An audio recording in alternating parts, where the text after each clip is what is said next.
Después de una extensa jornada que comenzó a las 15 horas, la interpelación, pero hubo que prepararla antes, terminó a las 2 y pico de la mañana. Por eso recibir al senador Mario Vergara, por supuesto que para nosotros es todo un gusto, pero además el agradecimiento, estimado Mario, por hacerte un lugar y estar con nosotros, pues sabemos que además la agenda de hoy está muy ocupada. Pero es lo que corresponde, creo que la ciudadanía tiene derecho a ver un poco, ver las repercusiones de lo que fue ese diálogo tan extenso con los ministros Bustillo y Heber, por un tema que sin duda genera mucha preocupación en la ciudadanía. Nosotros habíamos planteado justamente que tener buenas explicaciones es lo que la ciudadanía merece y necesita en estos casos. Pero bueno, lamentablemente no fue el caso, no obtuvimos explicaciones convincentes. ¿Cuál hubiera sido una buena explicación que dejara conforme a la bancada Frente Amplista? Y bueno, en primer lugar, asumir que en el proceso hubo errores, que la aplicación del famoso decreto del 2014, pues el argumento del gobierno es: nosotros aplicamos este decreto del 2014 a rajatabla. Y no es cierto, porque nosotros demostramos que el decreto no obligaba al gobierno a expedir el pasaporte en esas circunstancias. Un narcotraficante conocido con profuso prontuario delictivo, una persona que estaba siendo investigada a nivel internacional, una persona que está presa por tener un pasaporte falso. O sea, son todas circunstancias que meritaban otros tiempos, otra cautela, otra prudencia. El plazo no habla el decreto no habla de plazos. Y con el diario del lunes podemos decir que es desafortunado también el proceso porque el resultado es vergonzoso. Sí, hoy hay un narcotraficante uruguayo prófugo de la justicia internacional.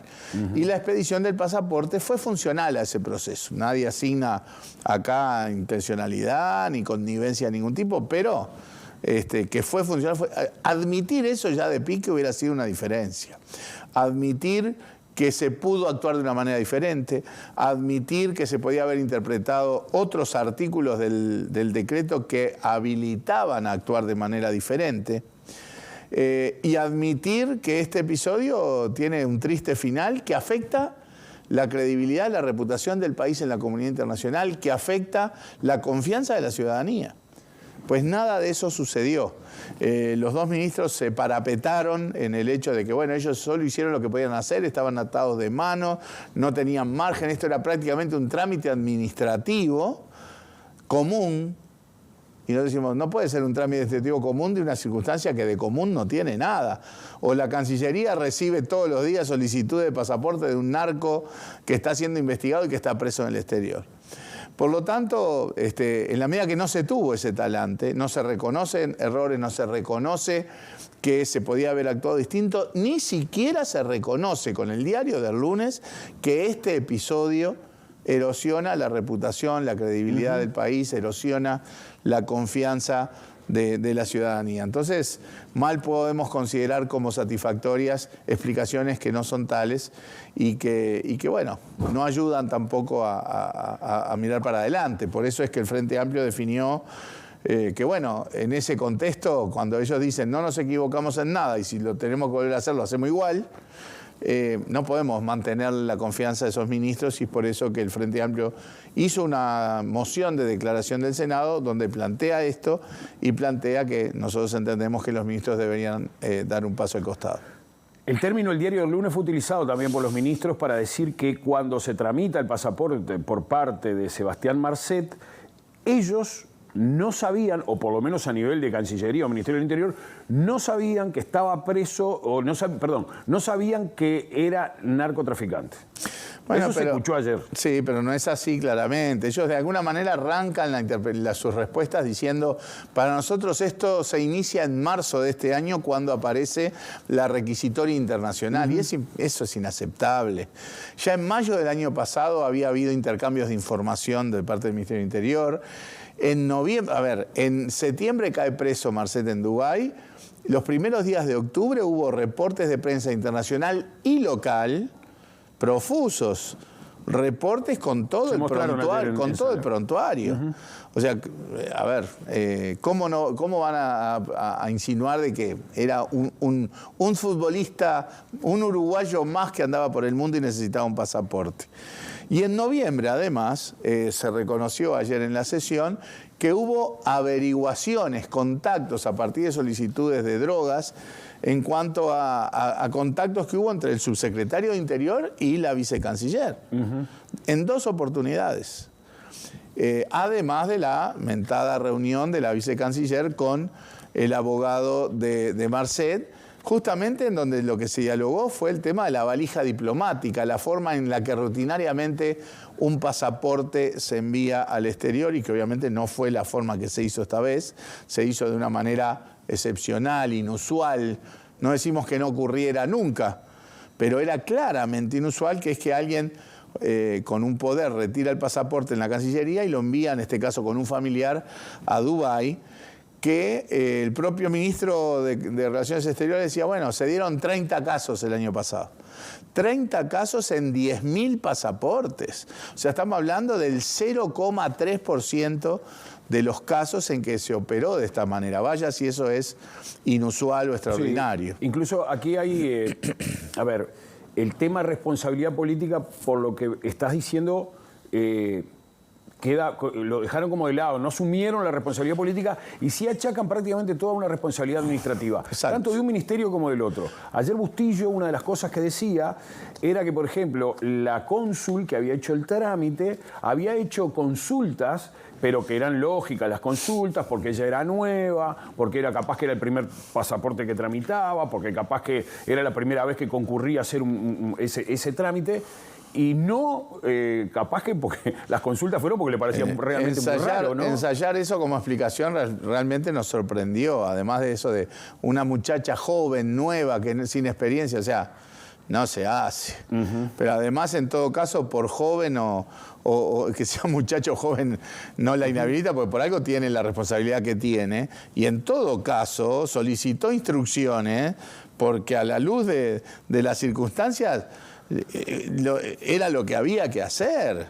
Cualquier persona experiente en la Cancillería no hubiera solicitado instrucciones cuando se está hablando de un pasaporte para un narcotraficante preso en el exterior. O sea, realmente, lejos de ser una explicación, y lamentablemente tratan de trasladar la responsabilidad al área administrativa, al proceso. Bustillo le va a decir que esto es, digamos, de alguna manera reivindicaba que acá se había dado un tratamiento administrativo común. Y nos decimos, ¿cómo esto es un tratamiento administrativo común a un caso que de común no tiene nada? Y nosotros ponemos el foco en la responsabilidad política.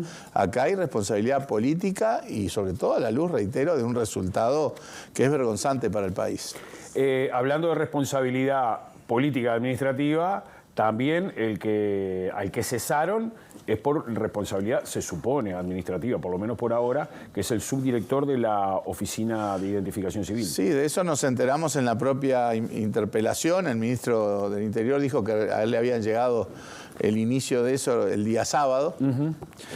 No tenemos mayor información que esa por el momento, pero bueno, da la sensación de que no se asumen responsabilidades políticas y que de alguna manera se corta por un lado más fino el tema de eso que se había anticipado, de que podían rodar cabezas. Bueno, se fue realmente a un segundo orden, en un contexto, reitero, donde no se asumen errores, no se asumen responsabilidades políticas, no se asume que se podía haber actuado de otra manera, ni siquiera se asume que este episodio no nos ha hecho bien de ninguna forma. Si se hubieran asumido los errores, las omisiones, aunque no hubieran rodado cabezas de los responsables de cada uno de los ministerios, particularmente, ¿hubiera quedado conforme?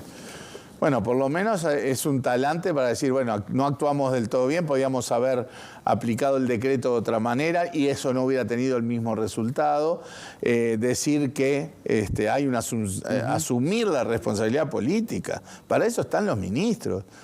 No está bueno, y por eso nosotros tenemos también esa dureza después de decir, bueno, tienen que salir, porque no está bueno que los dos ministros de Estado relevantes, como es el canciller y el ministro del Interior, no asuman responsabilidades políticas y traten de dar la fundamentación de un proceso tan complejo, pero a su vez tan vergonzante, a los procesos administrativos o a normas del periodo anterior, en la clásica de que la culpa la tiene el gobierno anterior, ¿verdad? O sea, realmente tienen que asumir otro tipo de responsabilidad, y eso no lo vimos en la interpelación de ayer, y por eso la reacción del Frente Amplio en ese sentido. ¿Qué opinión te merece el papel que jugó el doctor Alejandro Balbi como abogado de Marcet?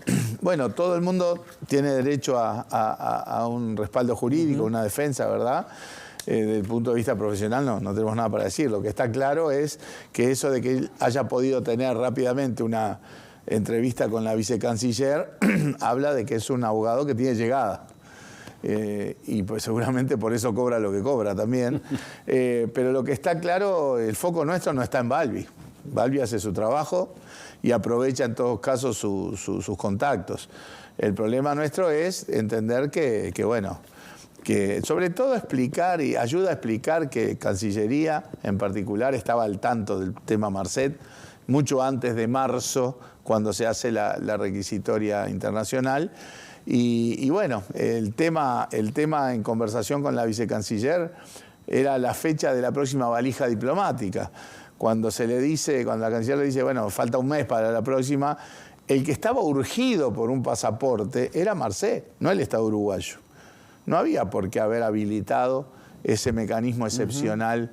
Está claro que él estaba urgido, porque es lo que surge de las escuchas telefónicas del proceso en Paraguay, donde él claramente dice, necesito un pasaporte antes que venga la deportación. Porque si no lo deportaban a Paraguay por andar... Podía ser a Paraguay o Uruguay o a Francia, no se sabía dónde, pero lo que estaba claro es que él buscó un pasaporte en otros países, no lo consiguió y termina en Uruguay, que es su país de origen, pero en la urgencia de obtener un pasaporte para poder salir de Emiratos Árabes antes de la deportación. Se ha hablado de que puede ser un error, de que puede haber sido una distracción, una omisión, una falta de coordinación, de todo eso. Pero se descartó en reiteradas oportunidades ayer la conducta dolosa, por lo menos a nivel de los ministros. Nosotros no tenemos ningún elemento para decir que acá se actuó con intencionalidad ni con connivencia con el narcotráfico. Eso, por supuesto, que no lo tenemos sobre la mesa. Lo que sí hubo errores y el desenlace fue triste, fue malo. Entonces hay que asumir las responsabilidades políticas. Si pensáramos que había otro tipo de responsabilidad, estaríamos en la órbita penal. ¿Alguna intervención de los senadores oficialistas intentó también como que separar entre buenos y malos a los senadores de la bancada interpelante, de la bancada del Frente Amplio? Eso es jueguito político. Usted, Vergara, qué mal tono usted, y sobre todo señalaban algún senador del MPP, por ejemplo. Sí. Es un tema de estilos, porque tener buen tono no significa no ser duro, ni ser preciso en lo que se pregunta, ni ser duro en las respuestas. O sea, acá hay un tema de estilos más bien, y ese juego de contigo sí, contigo no, es parte de una chicana, de un intento también del oficialismo de poner cuñas dentro del Frente Amplio, separando el lado más radical del lado más moderado y cosas por el estilo. Chicana política menor, y reitero, se puede mantener el buen tono y ser igualmente duro o más duro, pero cada uno tiene su estilo y nosotros lo respetamos. Senador Mario Vergara, muchísimas gracias. No me perdonaría que se fuera sin hacerle una pregunta sí, la fácil. Con respuesta bien sencilla. ¿Va a ser candidato en las internas del Frente Amplio? Estamos discutiendo ese tema a nivel de convocatoria sereñista.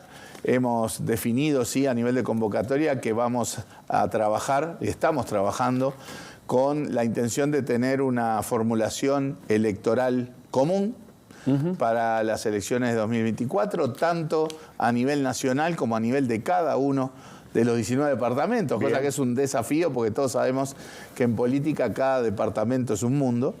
y también trabajar para tener una candidatura propia en la interna del Frente, porque entendemos que el espacio serenista es una de las sensibilidades principales que hay dentro del Frente Amplio, y el poner el abanico de las sensibilidades que hay en el Frente Amplio hoy es necesario, tiene que expresarse electoralmente.